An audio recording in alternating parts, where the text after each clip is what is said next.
I needed them to make sure that life went on exactly the way I wanted. I still couldn't breathe. Whatever was happening in the present day was confusing me. I was in a hospital again, and for a moment, I thought I was that child. How did I get here? Has my mother brought me here? Was she going to scold me again? Was I going to be in trouble? After all this pain, after all this drama, was I going to walk out here and be told that nothing was the matter?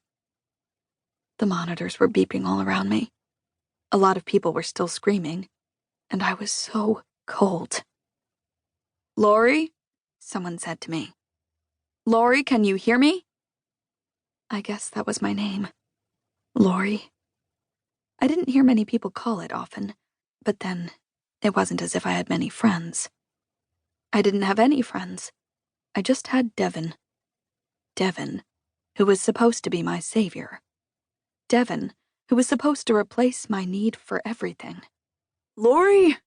someone called again. I couldn't move, but I could hear everything. It was as if I were having an out-of-body experience. It was as if I were fighting for my life, yet I was already dead. What did I have to fight for anyway? I hadn't really done anything with my life. I hadn't really accomplished my goals, and I wasn't happy.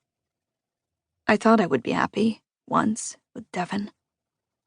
But I wasn't happy with Devon. Devon would kill me. "Laurie!" I wasn't sure whether that voice was the doctor's or Devon's. I thought it was ironic that Devon actually sounded upset. After all, he had put me here. And while I'm not sure it was his end goal, I'm pretty sure he didn't care what he did. As long as he got pleasure out of it, he would do anything. My mother used to tell me that life wasn't about me, it was about others.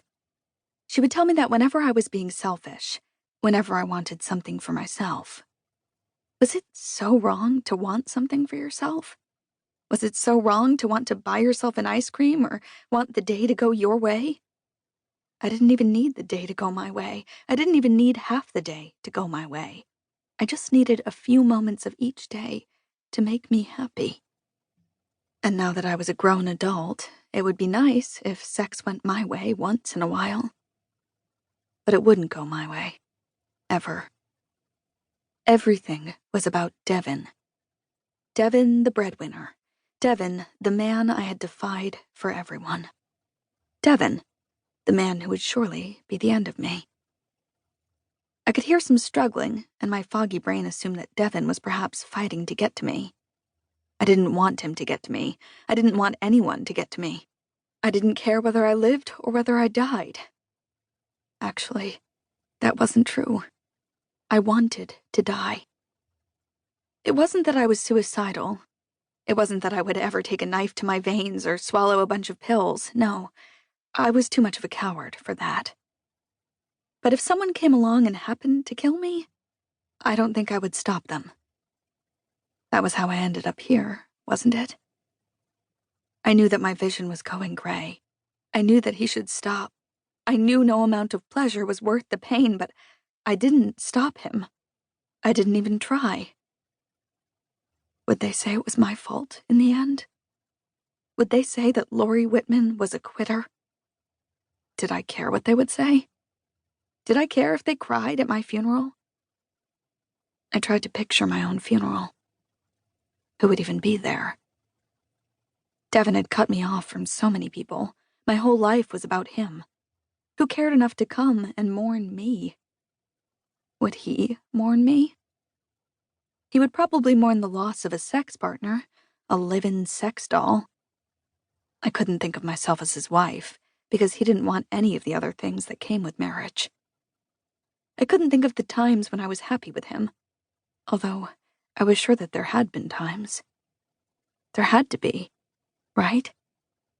I couldn't have just been miserable from the day my 19-year-old self fell in love with him and promised to be with him forever. There had to have been other times. Good times.